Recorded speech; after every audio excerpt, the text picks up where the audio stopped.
आर्हत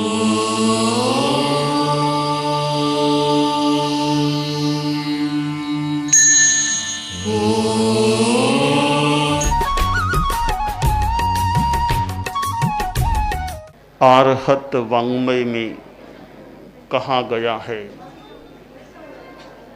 सत्यम भयवम। हमारी दुनिया में झूठ भी चलता है तो सच्चाई भी विद्यमान है। सच्चाई बिल्कुल न रहे यह संभाव्य नहीं लग रहा है। दुनिया में हिंसा भी चलती है और अहिंसा भी चलती है, इसी प्रकार झूठ भी चलता है और सच्चाई भी चलती है। अब प्रश्न है, किस आदमी के जीवन में सच्चाई कितने अंशों में है और झूठ कितने अंशों में है। एक एक दिन का भी आदमी ध्यान दे कि अब सोने का समय हो गया तो दिन भर में आज मैं झूठ बोला या नहीं बोला। बोला तो कितनी बार बोला, बोला तो जरूरी होने से बोला, कम जरूरी में भी बोल गया। ऐसा आत्मचिंतन करने से पता चल सकता है। जैसे आज तो मैं बिल्कुल झूठ नहीं बोला, अच्छी बात है, झूठ नहीं बोला, यह बुरी बात नहीं हुई, ठीक है। मान लो बोला तो ऐसी कोई मजबूरी थी क्या कि बोलना ही पड़े झूठ। आदमी धार ले तो मजबूरी भी फिर क्या है, थोड़ी कठिनाई आएगी तो आएगी।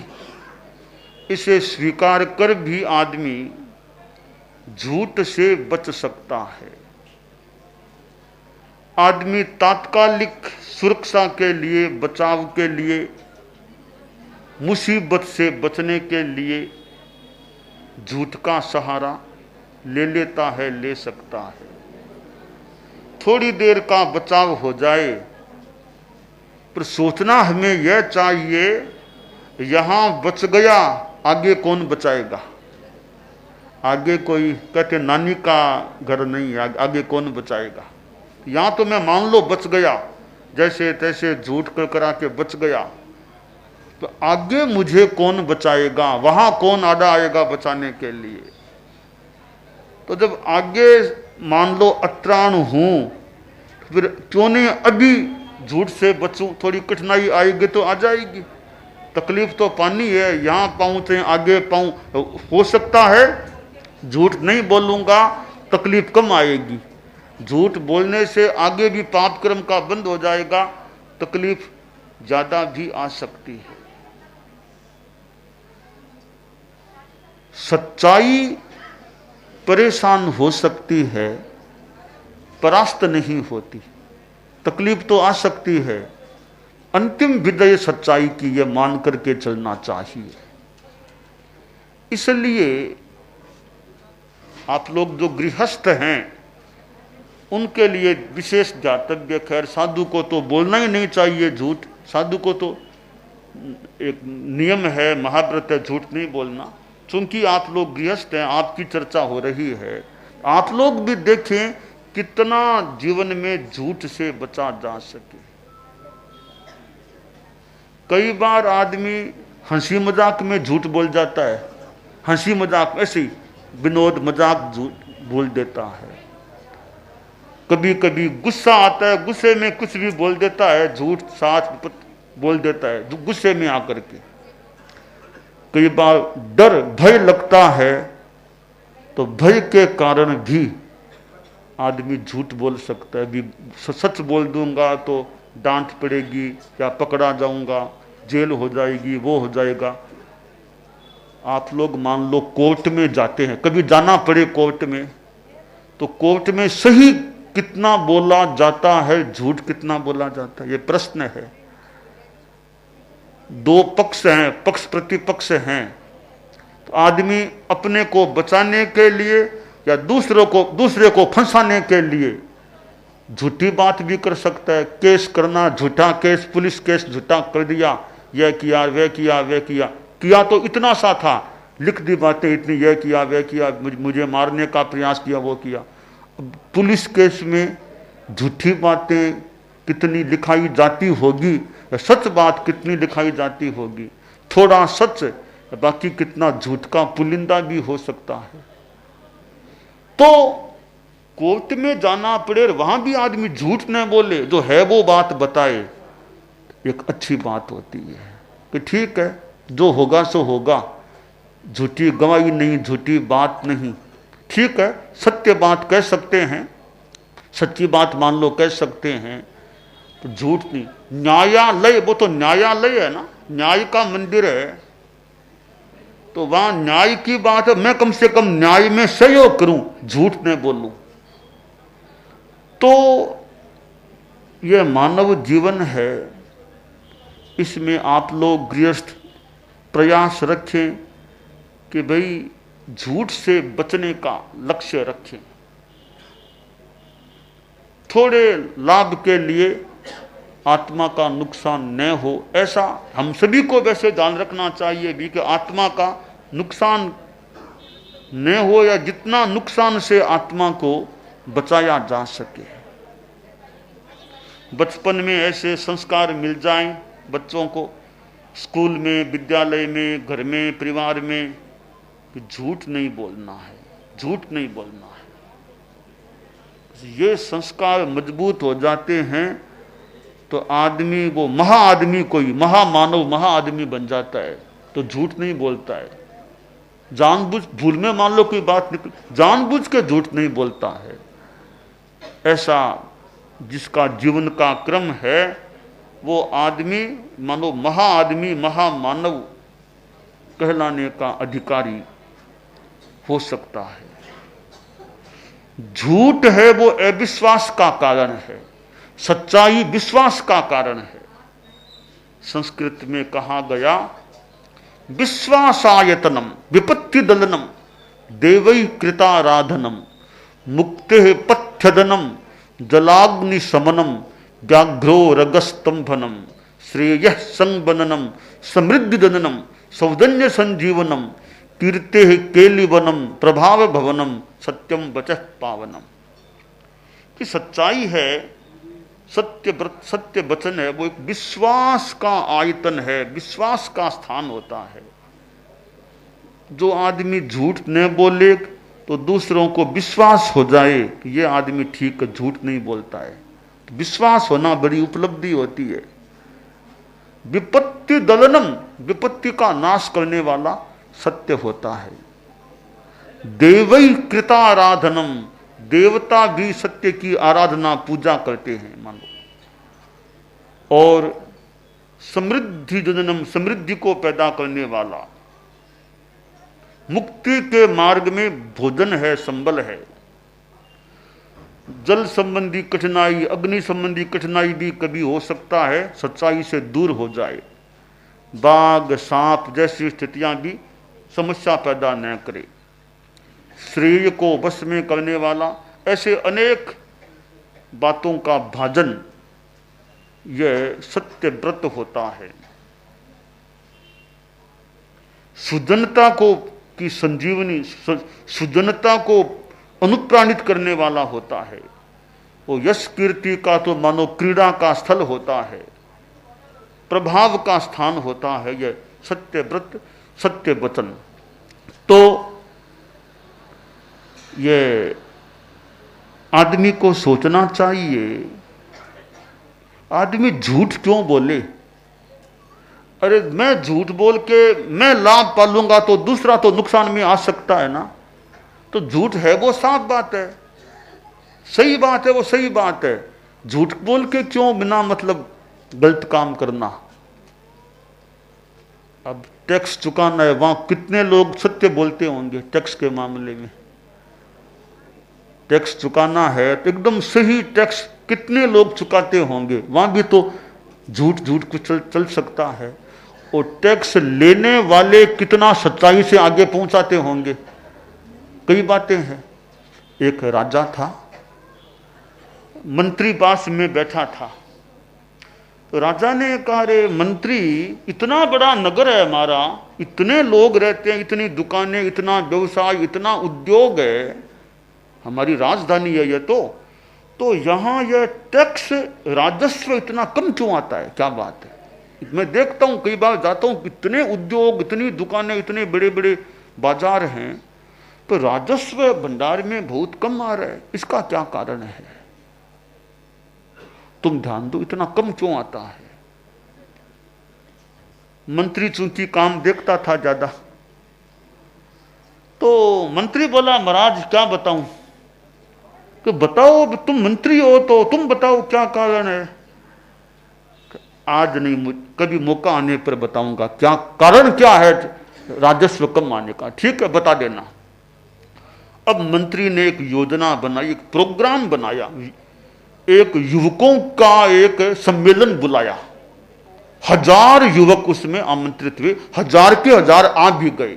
बड़ा मैदान था और 1000 युवकों को पंक्तिबद्ध, मानव श्रृंखला पंक्तिबद्ध सबको यूं यू के आकार में खड़ा किया गया। और राजा से का, आज आपके सानिध्य में प्रोग्राम होगा। क्या प्रोग्राम है? युवा सम्मेलन है। कितने बजे? कि शाम को 4 बजे। ठीक, व्यवस्था कर लो, आ जाऊंगा, व्यवस्था कर लो सारी। तो समय हुआ, उस मैदान में राजा के लिए बहुत बड़ा आसन लगाया गया। राजा बैठा। युवक भी बड़े खुश थे कि हमारे प्रोग्राम में राज्य के राजा खुद अध्यक्षता करने, सानिध्य देने आए हैं। कुछ गीत आदि हुए। बाद में मंत्री ने कहा कि अब गीत हो गए, एक छोटी सी एक क्रिया करनी है। एक में 5 किलो की हिम बर्फ, भाटा बर्फ, हिमखंड है 5 केजी की, वो मैं पहले युवक के हाथ में दूंगा, पहला दूसरे युवक के हाथ में, दूसरा तीसरे, यूं चलते चलते 1000वें युवक के हाथ में वो शिलाखंड, हिम शिलाखंड आएगा। वो फिर मुझे देगा, मैं राजा के हाथ में उसको अर्पित करूंगा। ये छोटा सा प्रोग्राम है, इसे बोले खेल मान लो, कुछ भी मान लो। ठीक है साहब। मंत्री की तैयारी थी, व्यवस्था थी। 5 केजी की वो भाटा बर्फ कहते ना, भाटा बर्फ, हिमखंड, वो इतना बड़ा था। वो मंत्री, पहले कर्मचारी आया, पहले युवक के हाथ में उसको थमाया, आगे चलाओ। दूसरे के हाथ में गया, तीसरे के हाथ में गया, चलते चलते चलते चलते 1000वें युवक के हाथ में आया। और फिर 1000वें युवक से मंत्री के हाथ में आया और मंत्री ने राजा के हाथ में दिया, महाराज आरोगाइए, बर्फ खाइए, बर्फ आ जाइए। राजा ने कहा, रे शुरुआत में इतना बड़ा, अब तो छोटा सा रह गया, छोटा सा। ये क्या हुआ? कि अंदाता मैंने आपकी बात का जवाब दे दिया है। तो जवाब क्या हुआ? कि अंदाता देखो ना, शुरुआत में 5 केजी का था यह हिमखंड, हाथों में जाते जाते जाते जाते जाते जाते अब 1 केजी का भी शायद नहीं रहा होगा, इतना कम हो गया, यानी वो बर्फ पिघल गई है।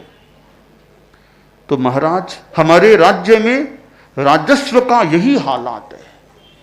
क्या बात है कि पहले तो उद्योगपति लोग हैं, वे पूरा टैक्स चुकाते ही नहीं है, काफी तो वो चुकाते ही नहीं है, बहुत कम चुकाते हैं। पहली बात तो यह है। दूसरी बात महाराज, हमारे अफसरों के, उद्योगपतियों की मिली भगत सी हो जाती है। थोड़ा अफसरों के जेब में आ जाता है, वो उनको कम में काम चला देते हैं। अब जितना थोड़ा आया है ना, थोड़ा, अब वो फिर कई ऑफिसों में जाता है कि उस ऑफिस में, उस ऑफिस, फिर आखिर हमारे भंडार में आता है।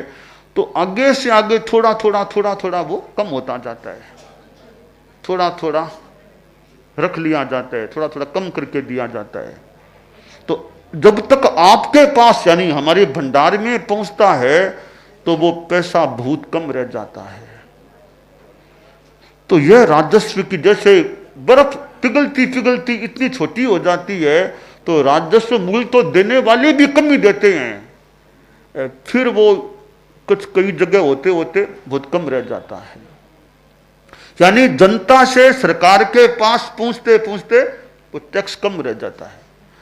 अब दूसरी बात, मैं थोड़ी कहीं भूल न हो तो मुझे बात का सारांश, आचार्य तुलसी दिल्ली पधारे थे, दिल्ली बहुत बरस हो गए हैं, तब राजीव गांधी प्रधानमंत्री थे।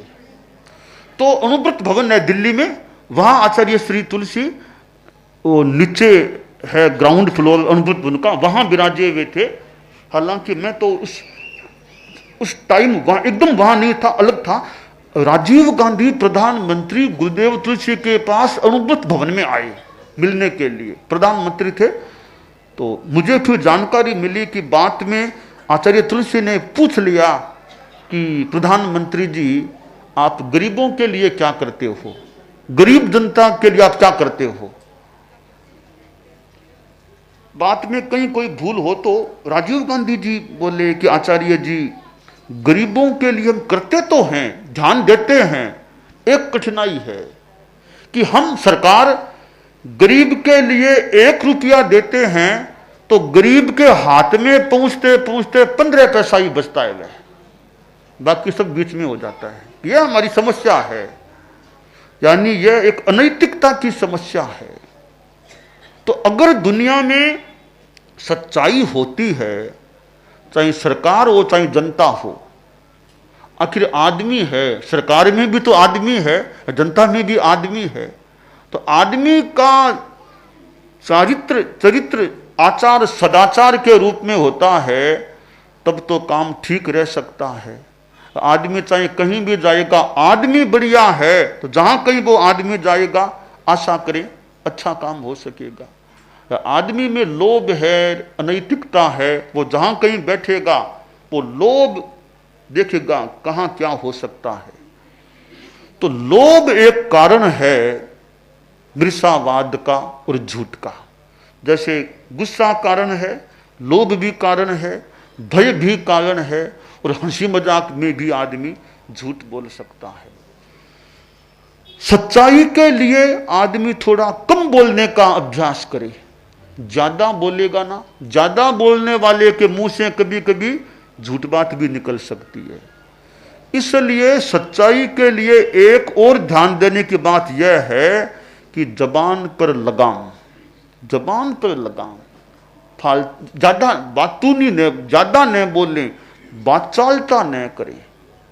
बाचाल आदमी के मुंह से झूठ बात भी निकल कम बोलेगा तो भी झूठ की संभावना भी कुछ कम हो जाएगी। संस्कृत में कहा गया है, मौखरियम लाघव करम मौन मुन्नति कारकम मुखरऊ नूपुरऊ पादे हारह कंठे विराजते कंठे हारो विराजते। कवि ने एक उदाहरण से बात समझाई है कि मुखरता, बाचालता, ज्यादा बोलना है, यह लाघव कर्म आदमी को छोटा बनाने वाला है। मौन मुन्नति कारकम, मौन आदमी को उन्नति कराने वाला, ऊंचा उठाने वाला होता है। कैसे? तो उदाहरण दिया कि नूपुर पैरों में पहने जाते हैं, नूपुर क्यों? वो आवाज करते हैं। हार गले में पहना जाता है, वो चुप रहता है, शांत, इसलिए हार गले में रहता है। तो चुप रहने वाला ऊपर, बोलने वाला नीचे। खैर एक स्थूल उदाहरण है। तो सारांश यह है कि अनावश्यक ज्यादा बोलने वाला है, उसमें थोड़ा छुटपन आता है। कम बोलने वाला है, विवेक रखने वाला बोलने में, वो आदमी मानो ऊंचा उठ जाता है। इसलिए यह हम अपने जीवन में एक प्रयास रखें। आप लोग गृहस्थ हैं, मान लो आपके झूठ का पूर्णतया त्याग नहीं है, फिर भी प्रयास यह रखना चाहिए कि झूठ से ज्यादा मुंह का बचाव हो सके, लेखनी का भी बचाव हो सके। मुंह से बोलना लिखना एक ही बात है। लिखने में झूठ लिख दिया तो भी वो झूठी है, साइन गलत कर दिया तो भी झूठी है। और उम्र आ गई, 80 आ गए, 85 आ गए।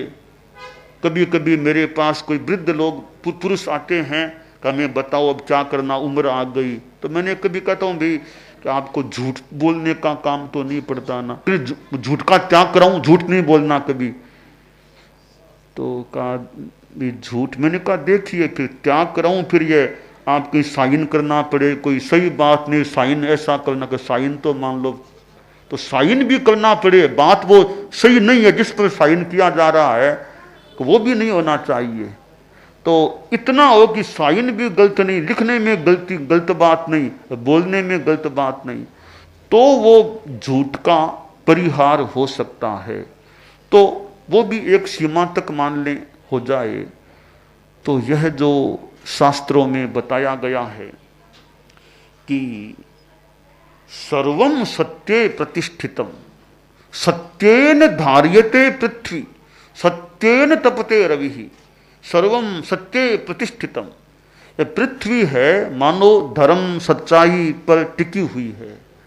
सूर्य रोज उगता है, बराबर आता है, अस्त होता है, आता है, तो सच्चाई है दुनिया में, इसलिए सूर्य नियमित काम करता है कि सब कुछ दुनिया में सत्य प्रतिष्ठितम, सच्चाई सत्य पर प्रतिष्ठित है, टिका हुआ है।